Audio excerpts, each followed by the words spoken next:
स्वागत है जीवित परमेश्वर की जीवित हजूरी में। मेरा ये विश्वास है आज का वर्ड, आज की मीटिंग ये हेवन में डिजाइन हुई है आप लोगों के लिए। बैठ जाओ अपने शरीर में। हालेलुया। पहला दानियल 1 उसकी 3 आयत 4 आयत को मैं पढ़ूंगा। तब उस राजा ने अपने खोजों के प्रधान अशनपज को आज्ञा दी कि इजरायली राजपुत्रों और प्रतिष्ठित पुरुषों में से कई ऐसे जवानों को ला जो निर्दोष, जवान, सब प्रकार की बुद्धि में प्रवीण, ज्ञान में निपुण, विद्वान, राज मंदिर में हाजिर रहने के योग्य हों और उन्हें कसदियों के शास्त्र और भाषा की शिक्षा दे। राजा ने आज्ञा दी कि उसके भोजन और पीने के दाख मधु में से प्रतिदिन उन्हें खाने पीने को दिया जाए।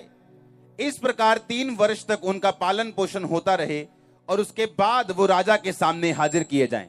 6 आयत में लिखा, उनमें यहूदा की संतान से चुने हुए दानियल, हन्न्याह, मिशाएल और अजर्या नाम यहूदी थे। सब बोलो आमीन। बाइबल कहती है वर्ड, जो वचन आप सुनते हो, लिखा ये किसी मनुष्य की इच्छा के द्वारा नहीं लिखा गया। बाइबल में लिखा ये वचन परमेश्वर का सांस पाया हुआ वचन है। इसका मतलब ये है कि जब परमेश्वर ने आदम के ऊपर अपना सांस फूका था तो लिखा आदम जीवता प्राणी बन गया था। और लिखा सेम वर्ड में वही सांस है जो परमेश्वर के पास था। इसका मतलब जब भी आप परमेश्वर का वचन सुनेंगे, कुछ जीवित होगा आपकी लाइफ में, कुछ बनेगा आपकी लाइफ में। ऐसा नहीं हो सकता कि आप परमेश्वर का वचन सुने और आप मुर्दा रहें। आपका लाइफ, आपका बिजनेस, फाइनेंस, लाइफ, बॉडी, सेहत, ऐसा नहीं हो सकता कि वो मुर्दा रहे अगर आप इस वचन की ओर कान लगाएं और इसको अगर मानने का प्रण अपने अंदर लें। हालेलुया। जो दानियल का वर्ड आपने पढ़ा, लिखा राजा ने आज्ञा दी कि यहूदी लोगों में से किंग सीड को, जो राजाओं के बच्चे हैं, उनके रिश्तेदार हैं, उनको लेके आओ कि वो मेरे राज में काम करें। अच्छे लोगों को लेके आना और अच्छे लोगों की संतान को लेके आना कि वो मेरे राज में काम करें। लिखा दानियल, हन्न्याह, मिशाएल, अजर्या, जिनको आप शद्रक, मेशक और अबेदनगो बोलते हो, इन चारों जनों को अपने घर से छीन के राजा के भवन में उपस्थित किया गया कि वहां पे वो राजा के अनुसार जिएं, राजा का तैयार किया हुआ खाना खाएं और राजा के ही शिक्षा को सीखें, उसी राज की शिक्षा को लें और उसके बाद राजा के अंडर काम करें। इस आसमान के नीचे, इस धरती के ऊपर कुछ भी अपने आप नहीं होता। इत्तेफाक नाम का कोई शब्द इब्रानी भाषा में नहीं। इसका मतलब जो कुछ आपकी लाइफ में होता है उसका कोई ना कोई रीजन होता है। जब हिजकिय्याह नबी ने 15 साल अपनी उम्र बढ़ा ली थी प्रार्थना करके, किन्हों को याद है, पढ़ा है, सुना है, तो उस 15 साल में उसने एक गुनाह कर दिया था और अपने विरोधी को, जो परमेश्वर के वचन के खिलाफ चलने वाले लोग थे, अपना सारा भंडार, परमेश्वर के भवन की सब चीजें, सब हथियार, सब कुछ दिखा दिया था। और नबी जब आया तो उसने गुस्सा किया कि तूने परमेश्वर के विरोधियों को सब कुछ क्यों दिखाया? अब ये सब कुछ तेरे बच्चों, तेरे वंश समेत चला जाएगा। और दानियल उसी राजा हिजकिय्याह का वंश है। अब दानियल के ऊपर जो मुसीबत आई, उसके लिए दानियल ने कुछ नहीं किया था। आप में से कितने हजार लोग ऐसे हैं जो इसलिए गरीब हैं, आपके परिवार के गुनाहों की वजह से, जनरेशनल कर्स की वजह से, या उनके डिसीजंस की वजह से। दानियल की लाइफ की मुसीबत वो खुद नहीं था, उसका घराना था उसकी मुसीबत की जड़। उसने कुछ ऐसा नहीं किया था कि वो बंधुआई में जाए, किसी राजा के अंडर जाए, वहां की शिक्षा सीखे, विद्या सीखे, वहां का खाना खाने, वहां उसको हेल में से, ट्रबल में से गुजरना पड़ा। उसने खाना खाने से इनकार किया जो बाइबल के खिलाफ था, और साग पात, कड़वा साग पात और रोटी के साथ वो गुजारा करता रहा। अब जन्म लेना आपके कंट्रोल में नहीं। किस परिवार में आप जन्म लें, आपसे पूछा नहीं गया जन्म लेने से पहले। आपको कौन सा रंग चाहिए, कितनी हाइट चाहिए, कौन सा देश चाहिए, आपसे पूछा नहीं गया। बस आपका जन्म हुआ, चुनौती के अंदर आपका जन्म हुआ। अब मैं आपसे यह पूछना चाहता हूं, अगर दानियेल की तरह आपका भी जन्म कहीं हो गया, आपके ऊपर भी मुसीबतें हैं, आपके परिवार की वजह से, आपके समाज की वजह से, बुत परस्ती वाले लोगों की वजह से, आप क्या करेंगे? दानियेल के पास एक रीजन था कि मेरे बाप दादाओं ने गुनाह किया और मैं फंस गया। अब ठीक है, जो हो गया सो हो गया, लाओ जो लेके आना लाओ, खिलाओ शराब पिलाओ, जो नई बाइबल में लिखा वो भी आने दो। अगर आप बाइबल के साथ जो पुस्तकें होती अच्छी वाली, अगर आप उन्हें पढ़ें तो उसकी स्टडी ये बताती है कि ऐसा पॉसिबल है कि दानियेल और उसके 3 साथियों के गुप्त अंगों को काट दिया गया था, उन्हें खोजा बना दिया गया था, ताकि वो उस भवन में रह के अपना फ्यूचर ना सोचे। जिस तरह यीशु मसीह ने कहा, कुछ ने अपने आप को नपुंसक बना लिया ताकि वो परमेश्वर के राज्य के काम आ सके। तो ये पॉसिबल है कि वो चारे खोजे थे ताकि वो अपना फ्यूचर ना सोच के सिर्फ उस राजे के बारे में सोचें जिसके साथ वो काम करते थे। अब एक ऐसा पर्सन जिसने कोई गुनाह नहीं किया, उसको खोजा बना दिया जाए, और चाहे वो खोजा नहीं था उसको अधीन कर दिया जाए और सारा कुछ बदल दिया जाए। क्या ये एक्सेप्टेबल है या नहीं? नहीं एक्सेप्टेबल। लाइफ फेयर नहीं। लोग बोलते हैं कि लाइफ फेयर नहीं, जो मेरे साथ हो रहा है मैं ये डिजर्व नहीं करता हूं, मैं अच्छी लड़की हूं, मैं 2 डाइवोर्स डिजर्व नहीं करती हूं, मैं अच्छा बंदा हूं, मैंने किसी को नुकसान नहीं किया, किसी के साथ धोखा नहीं किया, मैं बिजनेस फेलियर डिजर्व नहीं करता हूं, मैं किसी से माड़ा नहीं किया, मैं बीमारी डिजर्व नहीं करता हूं। पर लाइफ आपको वो नहीं देती जो आप डिजर्व करते हो, जिसके लिए आप फाइट करते हो वो आपको देती है। आप मेरी बात समझ रहे कि नहीं? अब मेरा क्या कसूर अगर मैं एक तांत्रिक के घर में जन्म हुआ हूं, उसके गुनाहों की वजह से, उसके पापों की वजह से अगर मैं बंधुआई में जाऊं तो इसमें मेरा क्या कसूर है? अब दानियेल को यह फैसला करना था, क्या मैं अपने बाप दादाओं के कसूर, अपने बाप दादाओं की गलतियों की वजह से सफर करूं, या मैं एक फैसला करूं कि मैं किसी भी हालत में हूं, मैं अपनी जिंदगी सर्वशक्तिमान परमेश्वर को देता हूं। क्योंकि सर्वशक्तिमान की एक आदत है, आपके बाप की, आपके बेस्ट फ्रेंड की, आपके बॉस की, यीशु मसीह की एक आदत है, वो नथिंग को लेके समथिंग बना सकता है। ये उसकी आदत है, ये उसकी आदत है कि वो टूटे हुओं को चुनता है जोड़ने के लिए और आशीषित करने के लिए। उसकी आदत है जब वो रोटियों को तोड़ता है तो हजारों को खिलाता है, ये उसकी आदत है।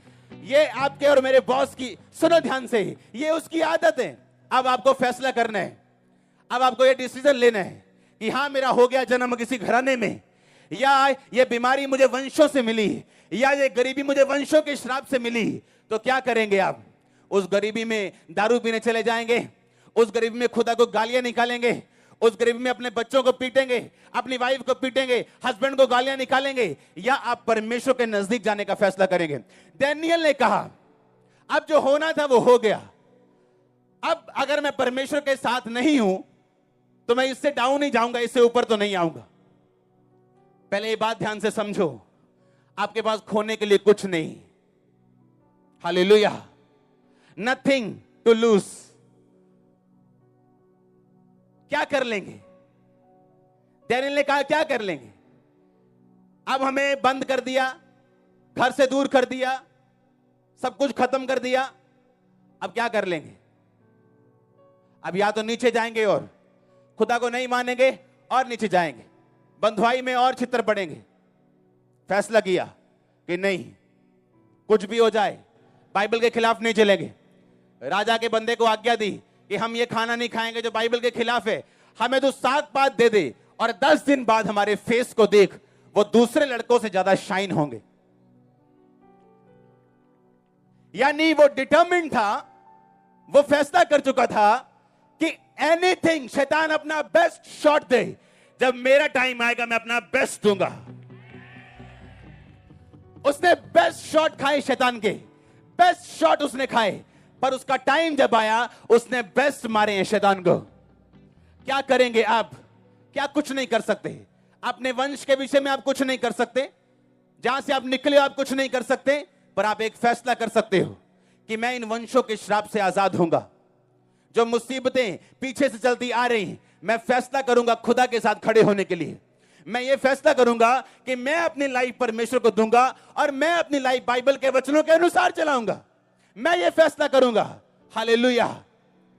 क्योंकि लाइफ आपको 2 चॉइस देगी, या तो अपनी निराशाओं को देखो, गम में डूब जाओ, शराब में डूब जाओ, नाटकों में डूब जाओ, टीवी में डूब जाओ, मोबाइल में डूब जाओ, और या तो फिर परमेश्वर के पास चले जाओ और घुटने टेको और बोलो परमेश्वर मैं हाजिर हूं, मुझे बना जो तू बनाना चाहता है, कर मोल्ड जो तू करना चाहता है। मैं अपनी जिंदगी किसी सिचुएशन से हारने वाला नहीं हूं। हालेलुया। आप जो मुझे देख रहे हैं प्रीच करते हुए, मैं उसी सिचुएशन से निकला हूं, उन्हीं मुसीबतों से निकला हूं, और 2004 में वायदा किया था कि परमेश्वर मैं खड़ा हूं, अब जो करना कर, मैं तैयार हूं। और वो तैयार करता गया दिन प्रतिदिन, रोज रोज रोज रोज, इंच इंच करके, ग्लोरी टू ग्लोरी। और मेरा परमेश्वर बदला नहीं, मेरा परमेश्वर बदला नहीं, उसकी आदत बदली नहीं। उसकी आदत है नथिंग को समथिंग बनाने की। आप समथिंग होने जा रहे हैं, आप समथिंग होने जा रहे हैं। मैंने कहा आमीन ऊंचा तो ये आशीष ऊंची चर्च। हालेलुया। जोर से बोलो हालेलुया। आप मेरी बातों को समझ रहे कि नहीं? मैंने कहा क्या कर लेंगे आप, क्या कर लेंगे आप? आपकी फैमिली में आपकी नानी की कभी नहीं बनी, आपकी मम्मी की फादर के साथ कभी नहीं बनी, और आपकी मैरिज हुई कभी नहीं बनी, और उसके बाद आप मसीह में आए। अब आपको मालूम है ये कर्ज टूटने वाला है। क्यों? एक फैसला लेना है मुझे।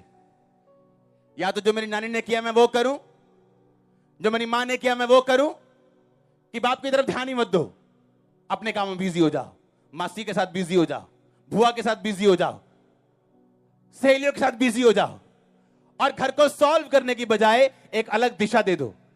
ये परमानेंट सॉल्यूशन नहीं। परमानेंट सॉल्यूशन का नाम है जीसस क्राइस्ट। मैंने कहा परमानेंट सॉल्यूशन का नाम है प्रभु यीशु मसीह। अगर वो नहीं है तो बाकी सब टेम्परेरी। आपकी स्कीम्स, आपकी दिशाएं, आपका इधर उधर मुड़ना, ये सब टेम्परेरी, क्योंकि परमानेंट सॉल्यूशन उसी के पास है। और वो परमानेंट सॉल्यूशन करके क्रूस पे लिखा, वो स्वर्ग पे पिता के दाहिने हाथ बैठा और उसने अपना आत्मा आपको दिया। आज उसका आत्मा आपके साथ है, आपको परमानेंट सॉल्यूशन देने के लिए। और वो उन लोगों से प्यार करता है जो उसकी आज्ञाओं को मानते हैं। यीशु मसीह ने कहा तुम मुझे प्यार करते हो, कहता इससे तुम जान लोगे कि तुम मुझसे अगर प्यार करते हो तुम मेरी आज्ञाओं को मानोगे। तुम डरते हो पॉलिटिकल प्रेशर से, तुम मेरे साथ प्यार नहीं करते हो। तुम डरते हो लोगों से, तुम मेरे साथ प्यार नहीं करते हो। डरपोक परमेश्वर के राज्य में प्रवेश नहीं कर सकते, बाइबल कहती। हालेलुया। एक फैसला करना है कि क्या मेरे पास्ट मिस्टेक्स, बाप दादाओं की मिस्टेक्स, उनकी गलती और गुनाह, उन्होंने कत्ल किया और अभी भी उनके बच्चे कर्ज और श्राप भोग रहे हैं। उन्होंने धोखा देके घर किसी पे कब्जा कर लिया, उनके बच्चे उसका असर देख रहे हैं। उस घर में वो सक्सेसफुल नहीं, कामयाब नहीं, बीमार हैं। आपने फैसला करना है कि मैं अपने पास्ट के श्रापों से फ्री होना चाहता हूं या नहीं। हालेलुया। और एक ही तरीका आजाद होने का, मार्च करना यीशु मसीह की ओर। शैतान पीछे पकड़ने की कोशिश करे तो भी भागना है परमेश्वर की ओर। आपको टेम्परेरी सॉल्यूशन नहीं चाहिए, आपको थोड़े दिनों का हल नहीं चाहिए, गलत हल नहीं चाहिए। आपको परमानेंट हल चाहिए जिसका नाम वचन है, इसका नाम प्रभु यीशु मसीह। आप तैयार हैं उस हल को लेने के लिए?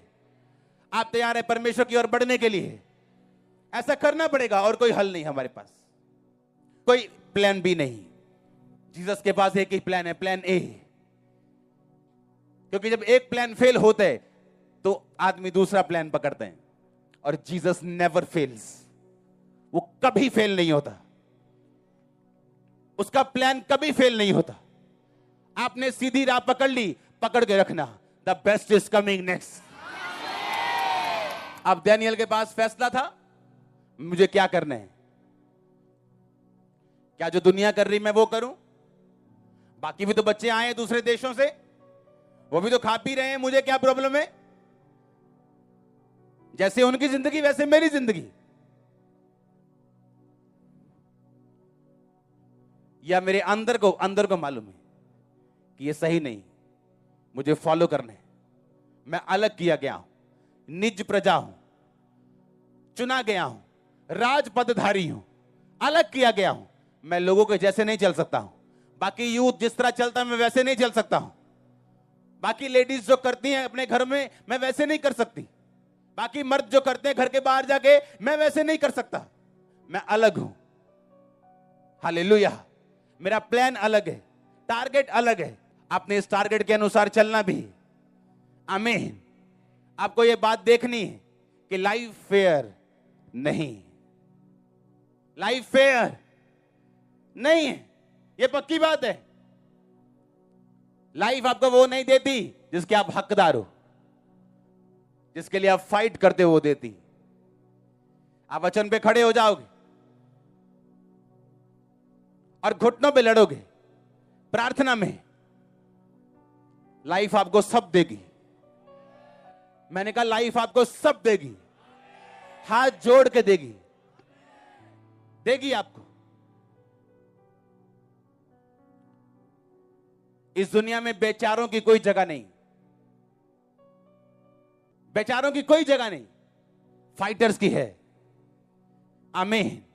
आप फाइटर बनने जा रहे हो in the name of Jesus. जब आप वचन पे चलेंगे, सब कुछ यीशु मसीह पे छोड़ देंगे, लाइफ को देखने का नजरिया आपका बदल जाएगा। आप देखेंगे हर एक चीज जो आपकी लाइफ में आई वो डिवाइन, ईश्वरीय प्लान्स, रीजन और सीजन के तहत आई। आप समझ रहे मेरी बात को? आप नोटिस करेंगे कि वचन पे चल के अगर आपने दुख भी सहा तो वो आपको तैयार करने के लिए। आपने सेटबैक देखा, वो आपको नए गियर में डालने के लिए था। आप देखेंगे अगर आप तैयार हैं सब कुछ यीशु मसीह को देने के लिए।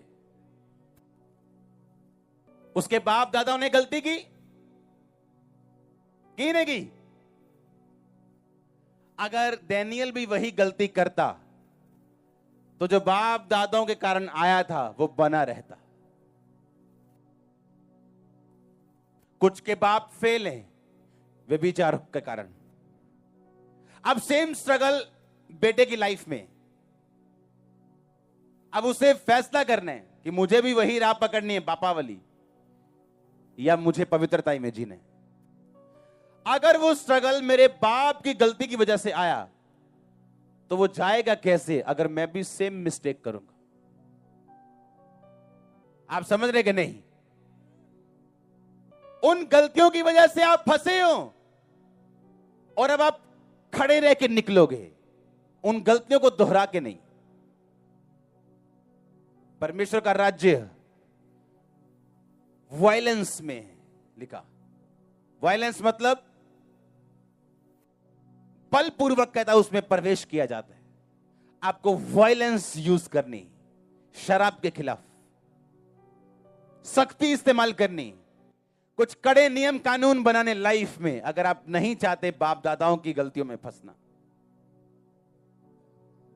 आपको फ्री होने, तोड़ने चेन्स को, पाप की, अलग होना है उन चीजों से और एक सेपरेट लाइफ जीनी है परमेश्वर के साथ, ताकि वो आपको बना सके। शैतान आएगा आपके दोस्त के रूप में, आपके पड़ोसी के रूप में, और वो आपको क्रूस उठाने से रोकेगा, चलने से रोकेगा। बोलेगा नहीं नहीं, इतने सख्त भी होने की जरूरत नहीं है। जैसे हमारे परिवार हमको बोलते थे, बोले ठीक है यीशु मसीह ने मन्नो जाओ संडे संडे, एक ही रोज रोज दी प्रेयर चक्की है।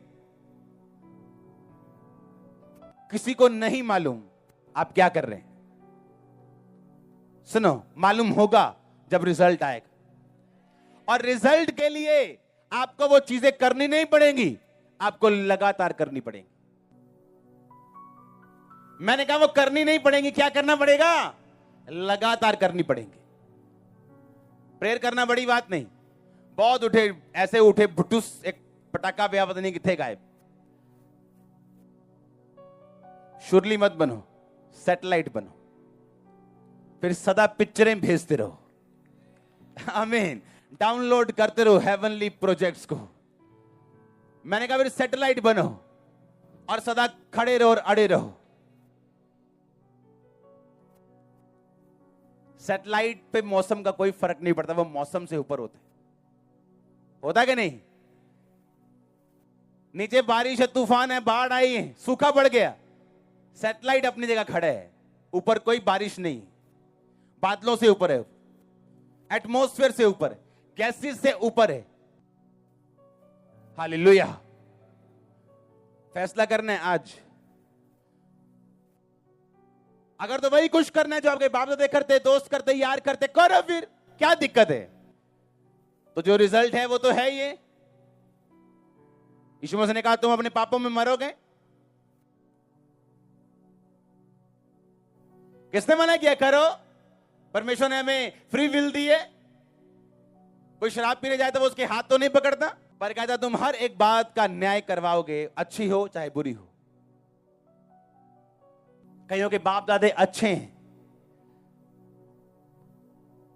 पर वो खुद नहीं जानते कि ये मूर्ति को मानना या ये चीज करना ये गुनाह है बाइबल में, और आप सेम उस असर को ले रहे हो। बाइबल कहती जब तू मेरे वचन को तोड़ेगा, मैं 7 कितनी पुष्टों तक, पीढ़ियों तक, 7 पुष्टों तक, पीढ़ियों तक अनुग्रह करूंगा, पर जब सजा दूंगा 7 पुष्टों तक। अब उस 7वीं पुष्ट का कोई कसूर नहीं, वो एक ही तरह से बच सकता है अगर वो अपनी लाइफ परमेश्वर को दे दे। एक ही रास्ता है उसके पास। बोलते आपके दादा को शुगर थी ना? हाँ। पापा को थी? हाँ। आपको भी। मेरे दादा को शुगर थी, मेरे पापा को है। लाइफ मेरी 34 साल की उम्र हो गई, मैंने अपनी शुगर 120 से इधर उधर नहीं देखी होगी कभी भी। 118, 119, 120 जैसे कंप्यूटराइज शुगर होती, नेवर लाइफ में, क्योंकि मेरा डीएनए चेंज हो चुका है। मैंने अपनी लाइफ जब 2004 में परमेश्वर को दे दी थी, मैं वंशों के श्राप से छूट गया था, पर शैतान मुझे नहीं, अभी भी है, मैं तुझे संघर्ष दूंगा, प्रॉब्लम्स दूंगा, आप अड़े और खड़े रहेंगे तो उसे जाना पड़ेगा। आमीन। अगर फास्टिंग में कोई मेरी शुगर चेक करे वो 90 होती, अगर वैसे चेक कर लो, मुझे चाहे मीठा पिला दो, 120। उसकी ऐसे ऐसे नहीं हिलने देता यीशु मसीह। आमीन। आपको यह मालूम होना चाहिए आप कौन है। अगर जनरेशन प्रॉब्लम्स एक बंदे के अंदर आ सकती, डॉक्टर बोलते हैं आपके परिवार में है, आपके नानी को यूट्रस की प्रॉब्लम थी ना, मम्मी को थी, आपको हो रही। अगर आप इस वचन को समझें, आप फ्री होंगे। आप लड़ेंगे शैतान के साथ कि मेरे बाप दादाओं की प्रॉब्लम्स मेरी नहीं। हालेलुया। अब फैसला हमारे हाथ में है कि या हम अपनी वैसी लाइफ को कोसी सी रख के, ना गर्म ना ठंडी, उन असर को अपनी लाइफ में बरकरार रखना चाहते हैं शैतान के, या हम गर्म होकर यीशु मसीह के पास भागना चाहते हैं और उन असरों से आजाद होना चाहते हैं। यीशु मसीह का कोई लेना देना नहीं है इसमें। वो तो कहता है तुम मेरे पास आओ, मैं तुम्हें आजाद करूंगा। अब हमने फैसला लेना है। आमीन। बाप दादाओं की गलतियां दोहरानी नहीं है और अपने रास्ते चलना यीशु मसीह के, और आप फिर अपने बाप दादाओं की ब्लेसिंग का और आने वाले जनरेशंस की ब्लेसिंग का भी कारण होंगे। आप कर्ज ब्रेकर होंगे अपनी फैमिली में, पॉवर्टी ब्रेकर होंगे, गरीबी को तोड़ने वाले होंगे, श्रापों को तोड़ने वाले होंगे। आमीन। छोटा है। अरे जब यीशु मसीह को देखो तो उसकी तरफ चलो नहीं, भागो भागो। आपकी लाइफ को बेस्ट बना देगा। आपको छोटी मोटी दुकान नहीं, आपको टॉप का शोरूम बनाएगा। भागो उसकी तरफ, भागो भागो भागो। कुछ हो भी जाए मिस्टेक, भागो फिर भी। आमीन। कुछ भी हो जाए, भागो उसकी तरफ जाओ। लोग क्या कहेंगे? सबसे बड़ा रोग शाऊल को चिंता थी, लोग क्या कहेंगे। कहता शमूएल नबी, मैंने गलती कर दी, कोई परवाह नहीं है मुझे, पर तू नीचे जाके ना कुछ कहना मत लोगों को। लोगों की परवाह थी उसे। दाऊद ने पाप किया और नतान ने कहा है तूने पाप किया, रोया पीटा लोगों के सामने, माना मैंने पाप किया। उसे प्रभु की चिंता थी। गुनाह दाऊद का बड़ा था उससे, पर दाऊद बचा रहा। सजा मिली दाऊद को, बेइज्जती हुई दाऊद की, बड़ी खजर खराबी हुई उसके साथ, पर परमेश्वर के साथ वो बना रहा और बाद में ऊंचा भी हुआ। कितने समझ रहे हैं?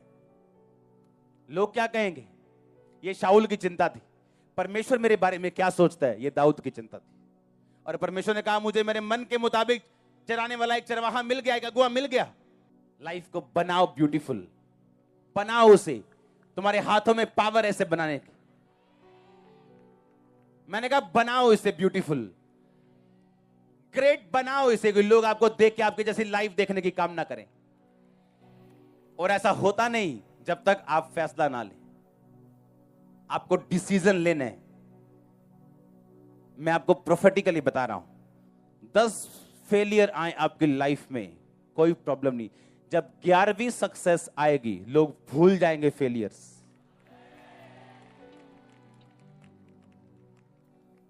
डैनियल की लाइफ देखो, फेलियर के बाद, सेटबैक के बाद, मुसीबत के बाद एक नई मुसीबत, तो भी उसको ये मुसीबत मजबूर नहीं कर सकी कि ले आओ जो ले आना है, कोई नहीं, खवाओ जो खवाना है। No no no no. अगर निराशा में ये ताली बज गई यीशु मसीह के लिए, तो भंगड़ा भी होगा बाद में। हाँ, अगर ये ऐसे ऐसे हो गया ना निराशा में, तो ऐसे ऐसे भी आपका होगा। अगर ऐसे ऐसे नहीं हुआ, तो ऐसे ऐसे भी नहीं होगा। मैं सच कह रहा हूं आपको। अगर मन मार के भी ताली कि यीशु मसीह के घर में बैठे, आमीन, तो ऐसे ऐसे भी होने वाला है। आप समझ रहे मेरी बात को? आपको circumstances, business partner, wife, husband, भाई को गालियां देने की जरूरत नहीं। यीशु मसीह के करीब चले जाओ, वो आपको हर सप्लाई करेगा। हर चीज, इमोशंस हो, फाइनेंस हो, बंदे हो, स्वर्गदूत हो, हीलिंग हो, ताकत, एवरीथिंग सप्लाई आएगी। आप बिलीव तो करो। आमीन। मैंने कहा बिलीव तो करो। जीसस कभी बदलता नहीं। आमीन। वो फेल नहीं होता। कोई बी प्लान नहीं है, ए प्लान है। ए पकड़ो और चलो। God bless you all and remember, अगर गॉड ब्लेस यू, अगर खुदा ने ब्लेस किया, नोबॉडी कैन कर्स यू। अगर खुदा ने आपको ब्लेस किया, कोई आपको कर्स नहीं कर सकता।